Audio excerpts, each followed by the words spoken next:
Hello everyone, आज हम लोग जो है आईपीसी का घटना चक्र सॉल्व करेंगे। पिछला जो वीडियो हम बनाए हैं उसके आगे अब बढ़ेंगे, धीरे धीरे प्रयास करेंगे, आईपीसी पूरा सॉल्व कर देंगे। तो ये है आईपीसी, ये है दोनों आईपीसी का बेयर एक्ट। ठीक है, तो एक ही आईपीसी का बेयर एक्ट लेते हैं, ये है घटना चक्र। तो हम लोग ऐसा सॉल्व करेंगे कि आईपीसी की बातें भी और घटना चक्र की बातें दोनों साथ में चलती रहें, ताकि हमें दिक्कत ना हो सॉल्व करने में। हमें दिक्कत क्या आ रही कि जब हम घटना चक्र सॉल्व कर रहे हैं तो क्या हो रहा है कि घटना चक्र सॉल्व करने में दिमाग में फिगर नहीं बन रहा, इमेज नहीं बन रहा। उसकी वजह है क्योंकि सेक्शन अगर कॉन्सेप्ट नहीं क्लियर है सेक्शन का, तो जब हम सॉल्व कर रहे हैं तो सॉल्व नहीं हो रहा, या सॉल्व कर भी गए आगे तो भूल जा रहा है। तो इसको इस तरीके से सॉल्व करेंगे तो भूलेगा नहीं। तरीका क्या है, आइए देखते हैं। पर सबसे पहले क्या करिए, घटना चक्र जो है उसको पढ़ने से पहले खोल तो लीजिए घटना चक्र, लेकिन जो है घटना चक्र को ऐसा ना करिए कि घटना चक्र ही सिर्फ सॉल्व करिए, बगल में बेयर एक्ट भी रखिए। तो हम बेयर एक्ट के उस पोर्शन को बताते हैं जिससे प्रश्न आए हुए हैं, जिससे आने की संभावना है। देखिए, ये है भारतीय दंड संहिता 1860। ठीक, तो 1860 इसमें जो है बेयर एक्ट में नहीं लिखा है कि कब लागू हुआ था। तो इसको देखिए, हमने कलम से लिखा हुआ है कि यह प्रवृत्ति या लागू कब हुआ, 1 जनवरी 1862 को। इसको याद कर लीजिए, रट लीजिए, चाहे जैसे दिमाग में रहे कि यह बहुत बार पूछा गया, 3 से अधिक बार पूछा गया कि भारतीय दंड संहिता 1860 कब लागू हुआ। लागू कब हुआ, 1 जनवरी 1862 को। ठीक है, एक बात यह हो गई। दूसरी बात, एक बार यह पूछा है कि इस पर गवर्नर जनरल ने सिग्नेचर कब किया। तो यही डेट जो है 6 अक्टूबर 1860 को क्या किए थे, इस पर सिग्नेचर किया था। किसने, गवर्नर या फिर गवर्नर हुए या फिर राष्ट्रपति जो सिग्नेचर करते हैं बेयर एक्ट में, जो यहाँ पर डेट दी रहती है, यही डेट क्या होती है, वही सिग्नेचर की डेट होती है। इस डेट को क्या हुआ, जिस डेट को सिग्नेचर होता है राष्ट्रपति या गवर्नर का, तो उसी डेट को वह अधिनियम अधिनियमित मान लिया जाता है। यानी आईपीसी 6 अक्टूबर 1860 को अधिनियमित हुआ, यह एक बार पूछा था। ठीक है, अब आते हैं सेक्शन 1 है संहिता का नाम और उसके प्रवर्तन के विषय में। तो यहाँ पर आपको कुछ नहीं पढ़ना, बस यह याद रखना है कि यह जम्मू कश्मीर पर भी लागू है। ठीक है, पहले नहीं था। तो ये बहुत इंपॉर्टेंट क्वेश्चन ये हो जाता है। देखिए, जो यहाँ पर है, यह लिखा है ना, जम्मू और कश्मीर पुनर्गठन अधिनियम 2019 द्वारा लागू हुआ। क्या, 31 अक्टूबर 2019। यानी 31 अक्टूबर 2019 से क्या हुआ कि जहां जहां भी किसी भी बेयर एक्ट में जहां पर लिखा है जम्मू कश्मीर राज्य को छोड़कर, अब मान लीजिए वो जम्मू कश्मीर राज्य हो गया।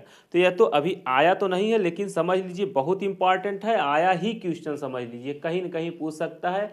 इसी परीक्षा में, अगले परीक्षा में कहीं पूछेगा। ये डेट बहुत ही इंपॉर्टेंट है, जो है जम्मू और कश्मीर पुनर्गठन अधिनियम 2019 जो है कब लागू हुआ, 31 अक्टूबर 2019 को। ठीक, अब आते हैं आगे।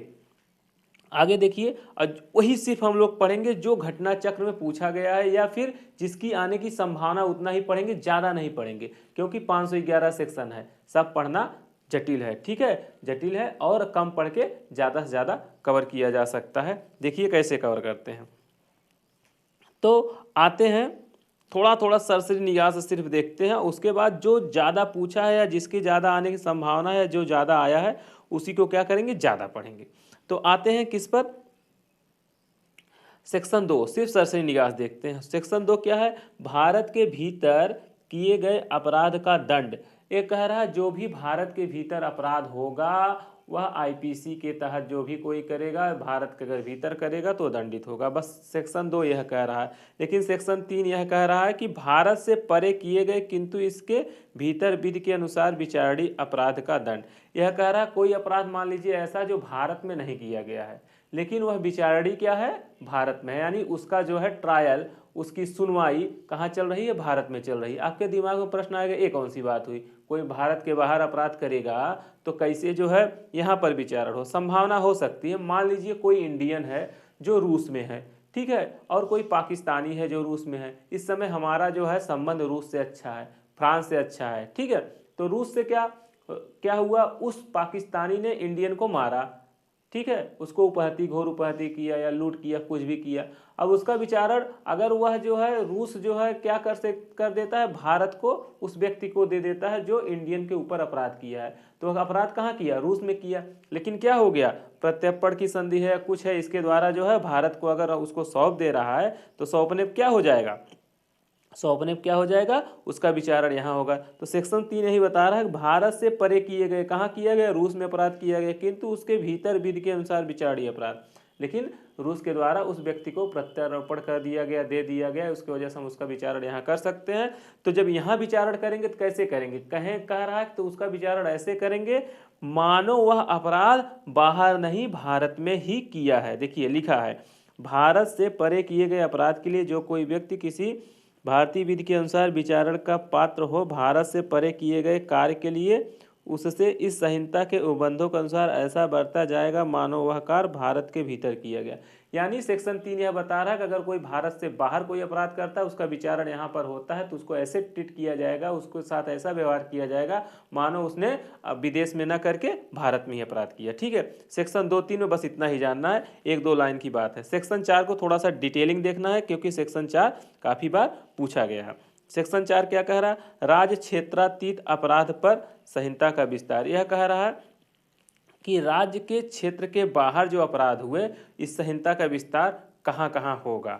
तो क्या होगा, अगर कोई व्यक्ति भारत से बाहर और परे किसी स्थान में भारत के किसी नागरिक द्वारा किया जाए, यानी भारत के बाहर, भारतीय है, इंडियन है, भारत की नागरिकता ले रखा है, और भारत के बाहर कहीं भी अपराध करेगा तब भी उसका विचारण भारत में होगा। ठीक है, एक बात यह हो गई।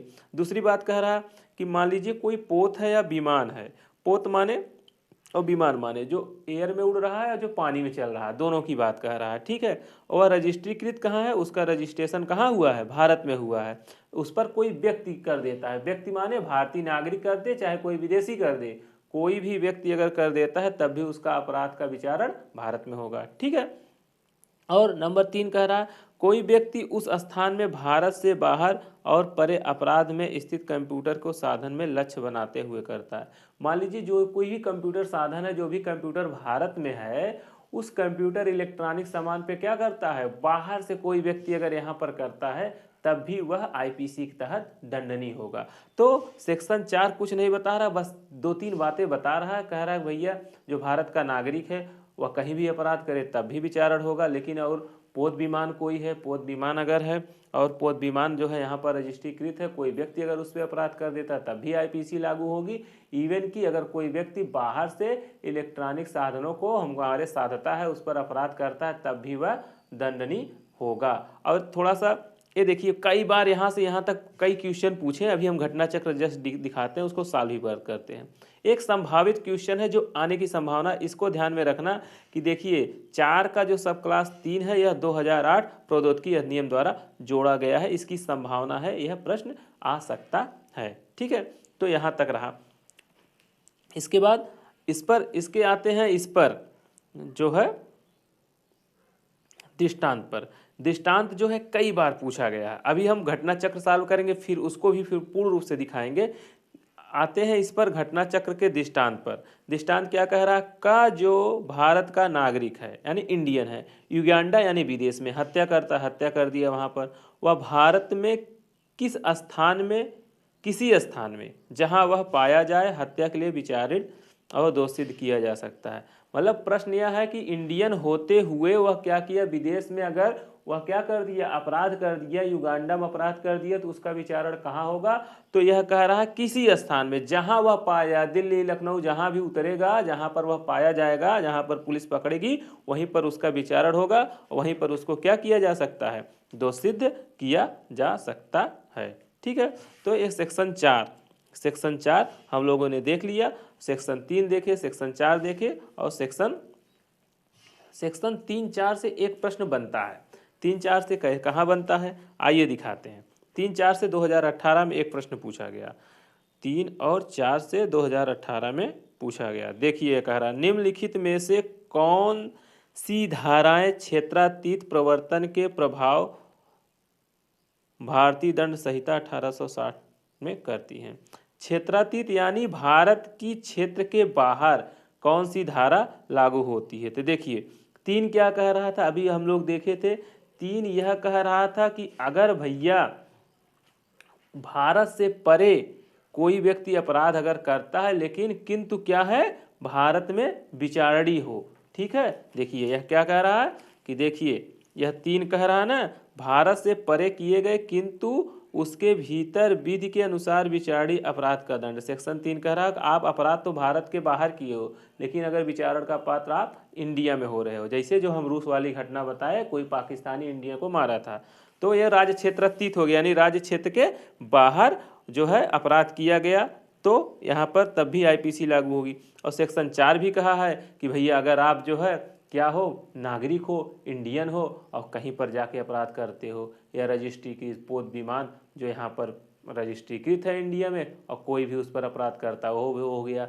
या कोई इलेक्ट्रॉनिक साधनों को साधता है उस पर अपराध करता है बाहर से, तब भी हो गया। तो 3 और 4 ऐसी धाराएं हैं जो राज्य क्षेत्रातीत हैं, यानी राज्य के क्षेत्र के बाहर से भी किया गया अपराध जो है उसको समाहित करती है, उसको दंडित करती हैं, ठीक है। अब आते हैं अगले पर। अगला क्या है, 68 नंबर।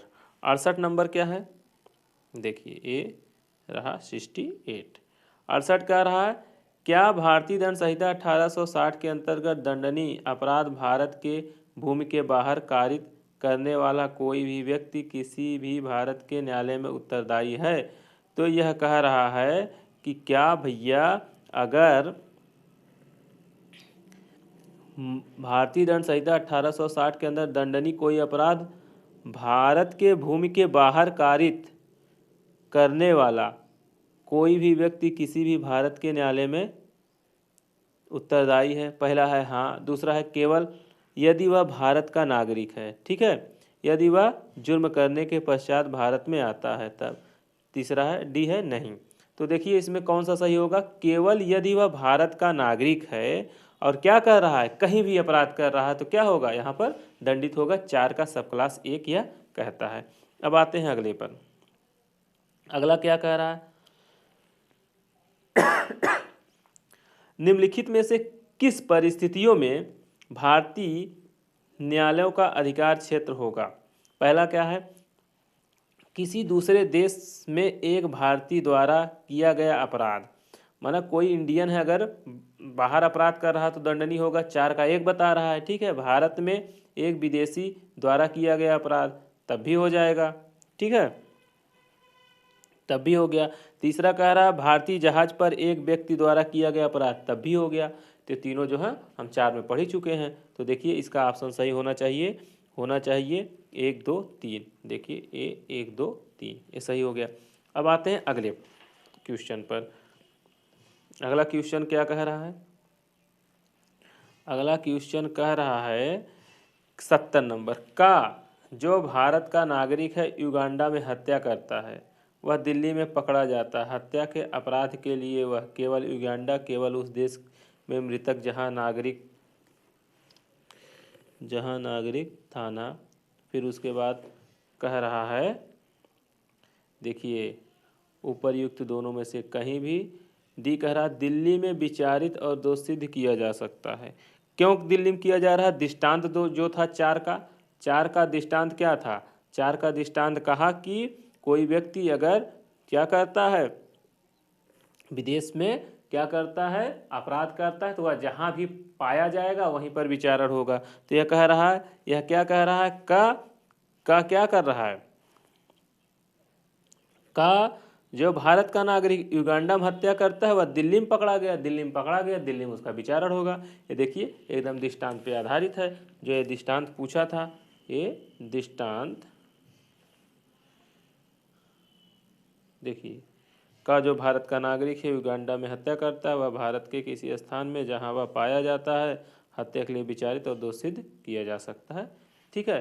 तो एकदम दृष्टांत पे ही है, एकदम आसान है, आपने सॉल्व कर लिया, ठीक है।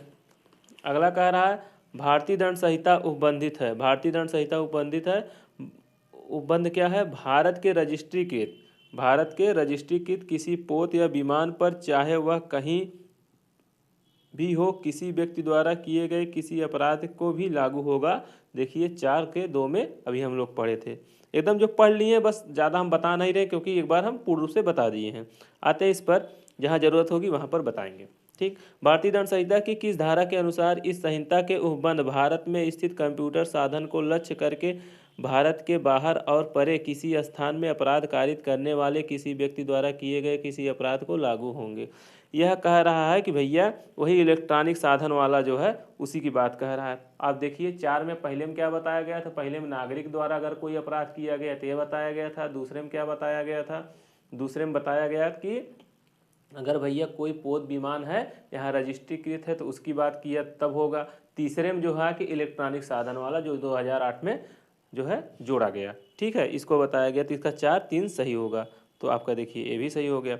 अब आते हैं अगले क्वेश्चन पर। अगला क्वेश्चन क्या कह रहा है, अगला क्वेश्चन कह रहा है कि एक भारतीय नागरिक इंग्लैंड में जारकर्म जो उस देश में अपराध नहीं है, कहा है जारकर्म वहाँ पर अपराध नहीं है, करता है, कथित अपराध का विचारण किस न्यायालय द्वारा किया जा सकता है? इंडियन है तो 4(1) के तहत भारत में विचारण होगा ही, और जारकर्म क्या है, भारत में अपराध है। लेकिन अब 2018 में क्या कर दिया गया, जारकर्म हालांकि अपराध नहीं रह गया।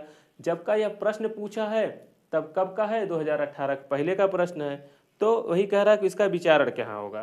तो मान लीजिए जारकर्म न करके कोई और अपराध किए, हत्या, चोरी, लूट, डकैती वर्तमान समय में, क्योंकि हुआ क्या कि 2018 में, देखिए 2018 में जोसेफ साइन बनाम भारत संघ 2018 सुप्रीम कोर्ट के बाद में उच्चतम न्यायालय ने भारतीय दंड संहिता 497 को असंवैधानिक घोषित कर दिया।